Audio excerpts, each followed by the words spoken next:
I just was struck by one thing that Kelee Ringo said about Georgia's football program during the NFL Combine today during his interview sessions. He said every day felt like a tryout.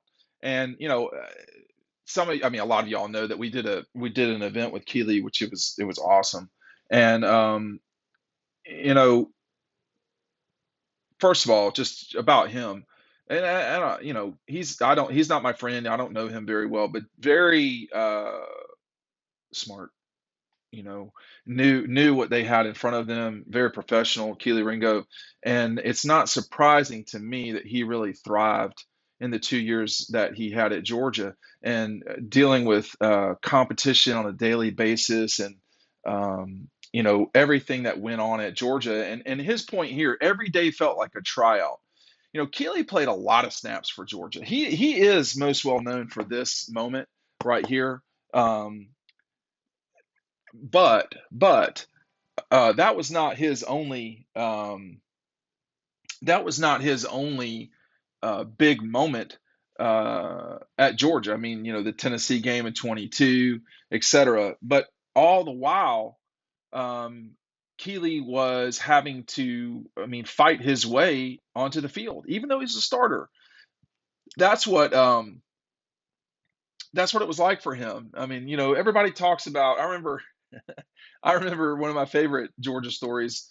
Uh, uh, from back in the day, um, you know, there was a kid that was getting recruited and eventually signed with Georgia, and very good family. And he said, there's competition every day at our high school.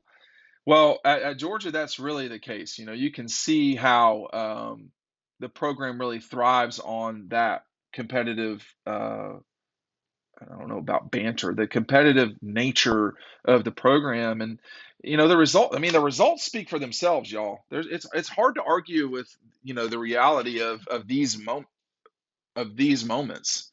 Okay, those gold. They don't just give those gold trophies out. You got to go earn them. And I'm sorry, I'm like the weatherman here. When this happened, it was because of all the competition that they had. Every day felt like a tryout. Every day was probably a physical trial up there.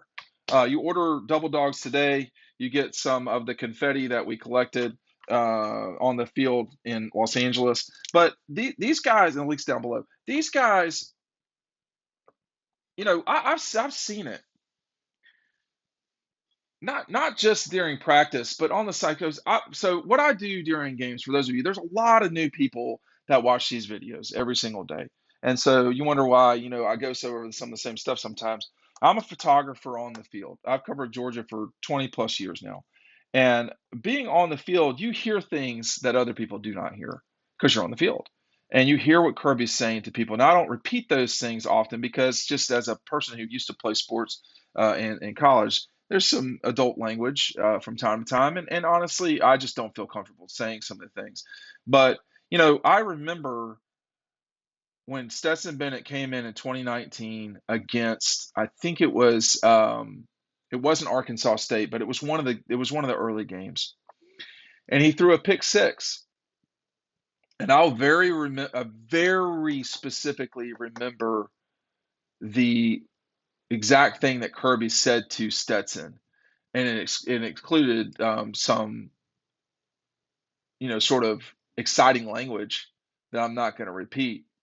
Um, but even in 2019, when nobody, I certainly did not, when nobody felt like Stetson Bennett would ever be the starting quarterback at Georgia, Kirby Smart was getting him ready for a moment that nobody really knew would happen. It felt like a tryout every day. There you go. Think back, going back to Stetson again and the quarterbacks at Georgia. You know, when JT Daniels got hurt or never got healthy, he never got healthy. He never got healthy at Georgia. He came in hurt. He never got healthy at Georgia. When the week after the Clemson game, they sort of survived that game. And JT did not play very well in that game. I mean, some of that was Clemson, but I mean, honestly, a lot of that was JT too. Um, when that happened, Stetson Bennett and Carson Beck were in a two-man showdown. Now, that's how tight it was between the two. And Stetson outplayed him in practice, and that's how he won the job and took it from there. Kelee Ringo, I can assure you, what we saw Kelee having to do was more obvious because when Kelee didn't make the play, it was obvious, right? What we didn't, or when he did, whatever you want to call it, the pick six for a touchdown, that was a big moment in Georgia history, and he was constantly having to fight for his time, at Georgia too. It depended on the moment, I guess. And after a while, Kelee was going to be the guy. But think about when Warren McClendon did not start in the Ohio State game, and then the national championship game. Warren McClendon did not play against Ohio State. He felt like it was a tryout because you never know what's around the corner. That's the problem in life and in college football. You never know what's around the corner.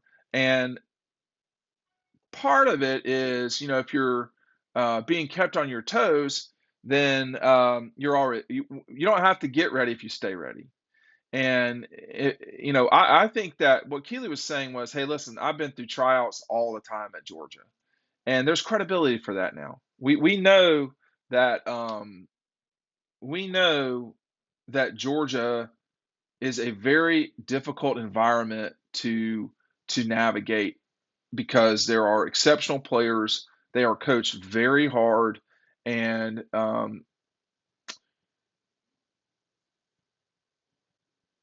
again, the results speak for themselves. Some of the ways that Kirby does things, some people may agree with it, some people may not.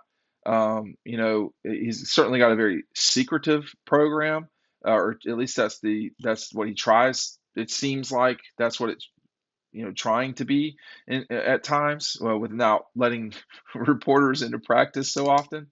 But the competition is there no matter if the cameras are there or not. And when the cameras are there on Saturdays, you see what all the work has been built up and gone towards.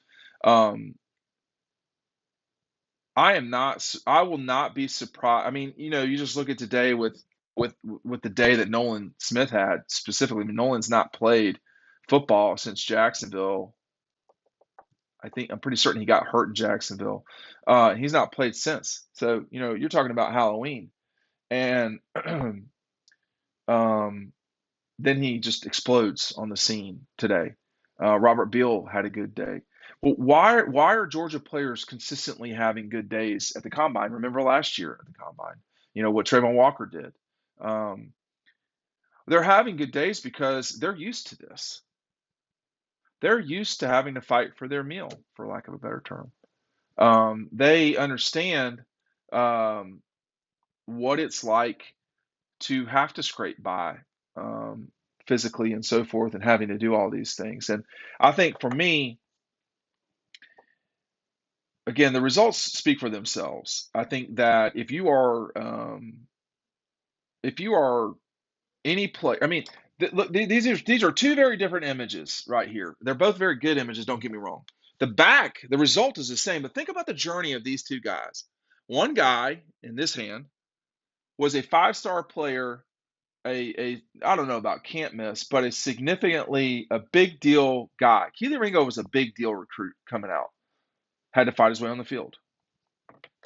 This guy, I can't believe my finger went right to the spot. This guy was not considered a threat to start or play a significant down at Georgia. In all of his time in Athens, nope, I did not. I did not think that Stetson Bennett would be the guy that's got some confetti trying to fall out of here. I did not think that Stetson Bennett would be the guy that would do that. No, not at all. But in both cases, they had to survive the fire, for lack of a better term. They had to get through and win, not just get through, but thrive,